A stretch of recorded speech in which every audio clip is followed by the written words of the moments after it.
Have you ever wondered why your 30s feel like financial quicksand?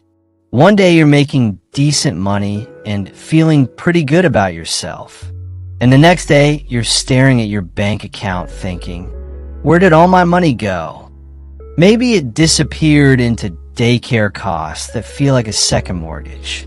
Or maybe it evaporated paying for your friend's third wedding this year, because apparently everyone decided to get married at the same time. If you're in your 30s and feel like you're financially treading water while everyone else looks like they're swimming laps around you, this video is going to change how you see money forever. Welcome to Shozib Invests, where we talk about money without boring suit and tie lectures.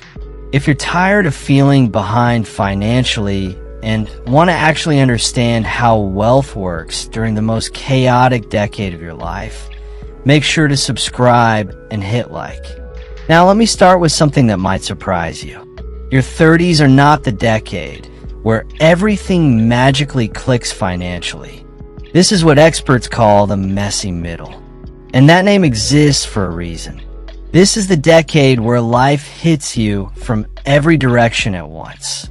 Career pressure, because you're supposed to be moving up. Family pressure, kids, aging parents' responsibilities. Social pressure, friends buying houses, going on luxury vacations, while you're eating cereal for dinner again. But here's the truth nobody tells you. This chaos is completely normal. And more importantly, it does not mean you're bad with money. Every person who ends up wealthy goes through this phase. The difference isn't that some people avoid the mess. The difference is that some people learn how to build wealth despite the mess. Think about what's actually happening in your 30s. You're earning more than ever before, but you're also spending more than ever before. Your rent or mortgage doubled since your 20s. Kids, if you have them, are adorable little money shredding machines. And if you don't have kids yet, you're saving for a wedding, a house, or both, which feels like filling a bathtub with a teaspoon. Meanwhile, social media makes it seem like everyone else has it figured out. But here's the uncomfortable truth. Most of them don't. The median net worth of someone in their 30s is far lower than you think, around $39,000. And most of that is tied up in cars or home equity. Actual cash and investments, closer to $17,000. The average American doesn't even start investing seriously until age 33. The median first-time home buyer is 40. So if you've saved anything, if you started investing in your 20s, even $50 a month, you're already ahead of most people. That feeling of being behind? It's an illusion created by comparing your real life to other people's highlight reels. Personal finance isn't a race. It's a marathon where everyone starts at different places and faces different obstacles. Now here's the good news.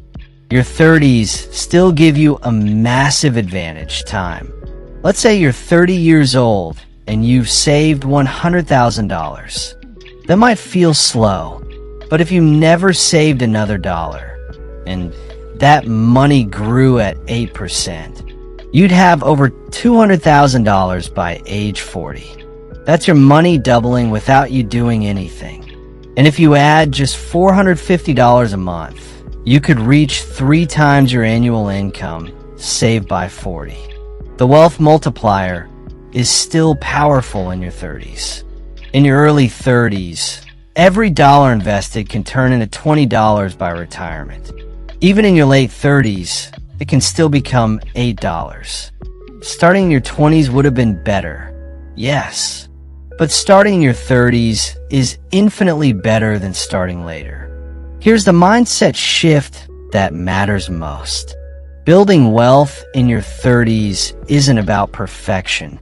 It's about persistence. Life will interrupt your plans. Job changes, medical bills, family emergencies. Progress will look messy, forward, backward, sideways. And that's normal. This is why emergency funds are non-negotiable. 3 to 6 months of expenses isn't just financial protection. It's mental freedom. When everyone else panics and swipes credit cards, you pay cash and move on. That flexibility is wealth. Now let's talk investing. Your 30s are not the time to get fancy. You don't need individual stocks. You don't need crypto moonshots. You don't need complex strategies. Low-cost index funds, target date funds, automated investing. Simple beats clever, especially during chaotic years. A lot of people stay stuck because they're busy doing nothing. They research endlessly while their money sits in cash earning nothing. Perfect is the enemy of good. Another powerful move: consolidate old retirement accounts. If you've job hopped, you probably have scattered 401ks. Rolling them into one account simplifies everything. Lower fees, better clarity, less stress. Now here's one of the biggest wealth killers in your 30s. Lifestyle inflation. You get a raise and immediately upgrade your life. New car, better apartment, more spending. Same paycheck to paycheck stress, just at a higher income. Wealthy people do the opposite. They keep their lifestyle the same and invest the raise. That single habit separates people who look rich from people who become rich. But remember this: money is a tool, not the goal. Your 30s are meant to be lived. Save aggressively, yes. Invest consistently, yes. But spend intentionally on what matters to you. Cut what you don't care about. Fund what you do. There's no single correct path. Some buy homes early. Some invest first. Some crush debt. Some balance everything slowly. Consistency beats comparison every time. If you feel overwhelmed financially in your 30s, you're not failing. You're human.